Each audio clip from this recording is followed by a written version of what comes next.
Welcome to Affair Crimes Uncovered. Enjoy this true crime story. In the quiet countryside of Pakistan, far from the bustling cities and crowded markets, lay a small, peaceful village surrounded by open fields and winding, dusty paths. This was the kind of place where news spread quickly and everyone knew each other's business. Life moved slowly here, and most families worked together to tend their farms, tend to livestock, and carry on with the simple routines that had been part of village life for generations. Everyone in the village shared a sense of familiarity and respect, especially for those who held traditional roles of leadership. In this particular village, there was a man who had been the chief for as long as anyone could remember. Chief Imran, as he was respectfully called, was in his 70s, with deep wrinkles lining his face and hair as white as the snow that sometimes dusted the mountain peaks far in the distance. He walked with a cane and spoke with a voice that demanded silence and respect from the villagers. As village chief, Imran held an important position. He was the one who settled disputes between neighbors, decided on matters concerning land and boundaries, and often advised families on important issues. His word was law, and people trusted him, respected him. Most saw him as a man who helped keep order in the community, someone who always seemed to know best. One family in the village had always felt especially grateful to Chief Imran. They were a humble, hard-working family. A father who worked long hours in the fields, a mother who wove cloth for the village market, and their 2 children, a son who was still a toddler and a 14-year-old daughter named Rafia. Rafia was a bright, curious girl with a quick smile and an eagerness to help her mother. Like most girls in the village, she hadn't attended much formal school but was well versed in the daily tasks and routines of the household. She spent her days helping her mother cook, fetch water, and take care of her younger brother. Life wasn't easy for Rafia's family, but they managed, and they often thanked the chief for his occasional help. In difficult times, like when the father had fallen ill, Chief Imran had offered small loans or food to help them through. It was because of this history that Rafia's family felt safe around him, never imagining that he might have hidden motives or a dark side. However, in a small village where people looked up to authority figures like Chief Imran without question, it was difficult for anyone to see the hidden darkness in his actions. And when things slowly started to change in Rafia's life, no one could have anticipated the pain that was about to unfold. From a young age, Rafia had been taught to respect her elders and listen to their advice. She had seen her parents speak with reverence to Chief Imran and watched as the villagers did the same. In her mind, he was a figure of trust, like an old uncle who always seemed to know the right thing to say and do. But as Rafia entered her teenage years, the chief's attitude toward her shifted in subtle ways. She noticed him looking at her longer than he used to, and sometimes he would make excuses to call her over when she passed by his house on her way to the well or the fields. At first, she brushed it off, telling herself he was just being friendly, but as the months passed, she grew increasingly uncomfortable with the way he singled her out. One evening, Rafia's father returned home looking anxious. Chief Imran had called him over to talk. Her father mentioned that the chief had asked about her, saying she was a smart and beautiful girl, and wondering if she might someday come to work in his household to help with cleaning and chores. Her parents considered it an honor. To them, it seemed like the chief was extending a helping hand, possibly offering a secure job that could bring in extra income. For Rafia, however, the idea of working in the chief's house made her stomach churn. There was something in the way he looked at her that she couldn't explain but sensed wasn't right. Yet, she was young, and her family saw nothing wrong with the offer, so she kept her feelings to herself. As the weeks passed, Chief Imran continued to call on her. He'd send her family small gifts, sometimes bags of rice or flour, or a few extra coins. At first, Rafia's family was pleased by his attention and saw it as generosity, but over time, these gifts became more specific and centered around her. He would give Rafia new clothes or trinkets and started sending her notes, saying he hoped she would visit soon. She began to feel trapped, sensing that any refusal on her part would insult him or anger her family. The chief's power in the village went beyond just his authority. he was also a source of influence and control, someone who could make life easy or very difficult for those around him. People depended on his favors, and few dared to question him. Even if anyone had noticed Rafia's discomfort, they might not have dared to speak up. Rafia tried to avoid the chief, but his influence over her family made that impossible. Her parents kept encouraging her to visit him, not seeing the reasons behind her hesitancy. At one point, he suggested that she come by his house after sunset to help organize some things, saying that he trusted her more than the other villagers. He explained that she was like a daughter to him, so he wanted her help in handling some private matters. Reluctantly, Rafia agreed, feeling as if she had no choice. That night, as she stood outside his door, she hesitated before entering.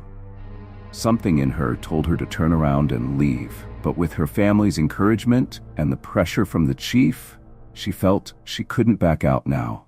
Once inside, the chief acted kindly at first, offering her tea and thanking her for coming. But as the minutes ticked by, Rafia began to sense a change in his demeanor.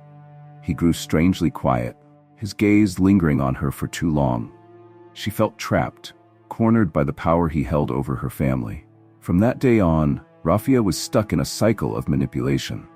The chief would call on her to visit, and if she refused, he would send messengers to her family, reminding them of the help he had offered in the past and implying that he could withdraw his support. It wasn't long before the chief's intentions became clear. He began demanding that Rafia spend more time with him, and each visit weighed heavily on her, filling her with a fear she couldn't voice.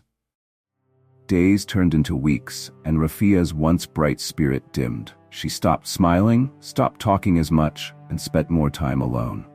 Her family noticed the change but attributed it to the strain of work. They couldn't see the pain she was carrying, the fear she kept hidden from them. After all, they had been raised to trust the chief, to see him as a figure of safety and respect. Rafia didn't know where to turn. She was only 14, too young to understand the depth of the manipulation, but old enough to sense the danger. She knew that any attempt to speak out could bring shame on her family, and yet every day she felt the weight of what was happening, feeling more and more powerless. At this point, Rafia's life was dominated by fear and secrecy, with the influence of a powerful man trapping her in a silent prison. Little did she know, though, that her family would eventually come to realize the truth, and a fight for justice would begin that would shake the entire village. The changes in Rafia did not go unnoticed, though her family struggled to understand what was truly wrong. Her once lively spirit had faded, replaced by a quietness that clung to her like a shadow. She avoided eye contact, her laughter became rare, and she spent less time around friends and family, always seeming to be lost in thought. Rafia's mother, Amina, began to worry. She had seen young girls in the village act out or fall silent for reasons she couldn't explain. And though she had suspicions, she didn't know how to approach her daughter. Some days, Amina tried to talk to Rafia, gently asking her if something was troubling her. But each time, Rafia would shake her head, brush it off, or even shed a few tears and say she was just tired. Seeing her daughter cry would make Amina stop, thinking it was best to give her space. Despite Rafia's attempts to hide her feelings, her behavior became harder to ignore. Small hints of tension emerged when other villagers began talking, questioning why Chief Imran had taken such a special interest in her. The villagers gossiped in hushed tones, with some saying they had seen her visiting his house late in the evening. Others had noticed the worried look on Amina's face whenever someone brought up Rafia's name. Little by little, people started to wonder if something was happening, though no one dared to speak openly. Then, one evening, Rafia's father, Rahman, returned home with a grim look on his face. He had overheard some men talking in the market, hinting that Rafia's visits to Chief Imran's house had not gone unnoticed. Rahman was a proud man who held his family's reputation in high regard, and the whispers weighed heavily on him.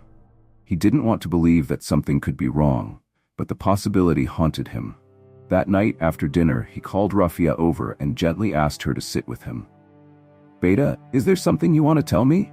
he asked, his voice soft but laced with worry. He tried to keep his tone gentle, hoping that she would open up, but Rafia only shook her head, avoiding his gaze. Raymond hesitated, then continued, "If anyone is troubling you, even if it's someone we trust, you can tell us. We will protect you." The sincerity in his voice touched Rafia, and for a moment she wanted to spill everything, to finally free herself from the silence. But the fear of bringing shame to her family stopped her, and she forced herself to say, "No, Baba. Everything is fine." The weight of that lie felt like a stone in her chest, but she held her silence. For several days, Riman and Amina watched their daughter closely. They observed her quiet suffering, the way she seemed to retreat into herself more and more. Amina tried to dismiss her doubts, but deep down, her mother's intuition told her that something was seriously wrong. Rafia's father, Rahman, was a practical man who believed in order and obedience, especially when it came to respecting authority. Chief Imran had always been a figure of respect for him, someone who had helped the family in difficult times. When Amina voiced her concerns, he dismissed them at first, saying, "Rafia is just growing up.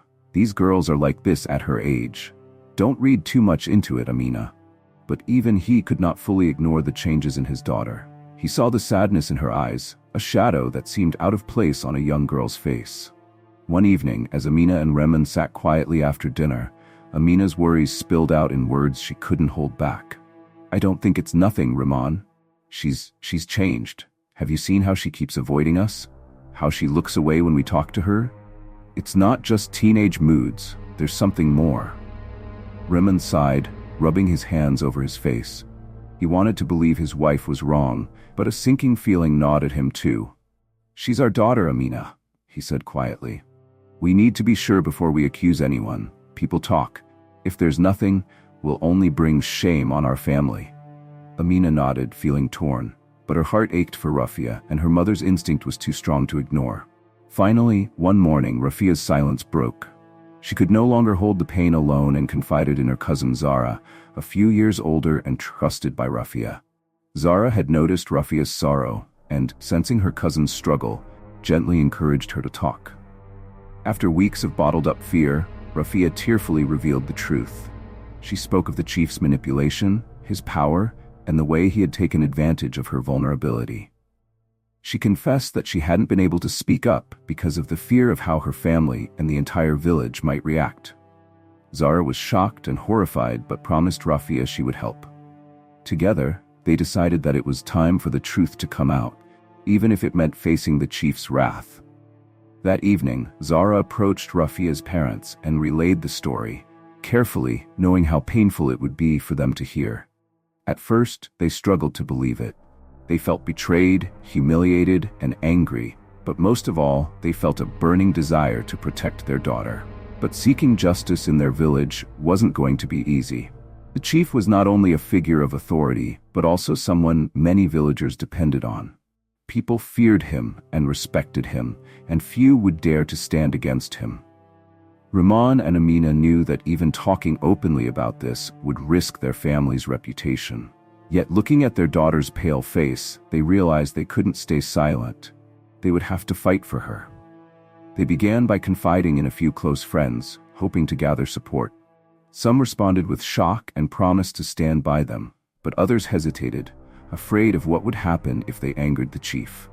In a village where people lived by unwritten codes of respect and fear, challenging someone like Chief Imran was nearly unheard of. Whispers of their intentions quickly spread, and soon the entire village was buzzing with rumors. As news of the situation spread, it reached the ears of a local activist who had connections with journalists and authorities. Determined to help, the activist reached out to a government official who, despite the challenges of rural bureaucracy, agreed to investigate. Slowly, government representatives and media reporters began arriving in the village, each seeking to uncover the truth and shine a light on the abuses of power that often went unnoticed in places like these. The chief, realizing that his influence was being threatened, tried to cover his tracks. He made statements, claiming that he was only ever a protector of the girl, that he had taken an interest in her well-being out of respect for her family. His allies in the village began spreading rumors to counter the family's accusations, making it difficult for anyone to know what was true. But as government officials began their investigation, evidence emerged that confirmed Rafia's claims. For the first time, Rafia felt a glimmer of hope. She watched as the once untouchable chief was questioned by officials, his confident demeanor starting to crack under the weight of public scrutiny. Though she still felt afraid, she knew she was no longer alone. The case moved to the courts, and Rafia's family prepared for a long, difficult trial. The courtroom was packed with villagers who had come to witness the rare event of a powerful leader facing the consequences of his actions. Some were there to support Rafia, while others were still skeptical, unwilling to believe that someone they'd respected all their lives could be guilty. When Rafia took the stand, her voice was shaky but determined. She recounted the chief's actions, the way he had slowly taken control of her life, trapping her with a mix of intimidation and manipulation. The courtroom fell silent as she spoke, her words breaking through years of silence and fear. The chief's defense tried to paint Rafia as confused, even ungrateful, claiming that his attention had been nothing but kindness. But Rafia's courage and the testimonies from other villagers who had seen suspicious behavior over the years made it difficult for the defense to maintain this image. The trial stretched over several weeks, and with each passing day, more and more villagers began to support Rafia and her family, understanding the courage it took to stand up to someone as powerful as Chief Imran. After weeks of testimonies and evidence, the court finally delivered its verdict. Chief Imran was found guilty. The judge's words rang through the courtroom, bringing a sense of relief and justice that Rafia and her family had longed for. The chief's conviction felt like a small victory, not only for Rafia, but for all the vulnerable people in the village who had suffered in silence over the years. The verdict sent shockwaves through the village, marking a new chapter in its history. For the first time, someone in power had been held accountable, and families with young children felt a sense of hope and protection they hadn't known before. In the months that followed, Rafia began her journey of healing. With the support of her family and those in the community who had rallied behind her, she started to find her voice again. Her courage inspired others to speak up, encouraging a slow but powerful shift in the village's mindset about authority and justice. For Rafia, the pain of the past would never truly disappear, but knowing that her bravery had brought about change gave her strength. Her story became a reminder to the village, a call for vigilance, and a beacon of hope for other young girls who faced similar struggles. As Rafia looked toward the future, she felt a sense of relief that justice had been served and that her story had become part of a larger movement. The village had changed, and though the journey had been painful, she knew that speaking out had protected others and helped break the silence that had bound so many before her.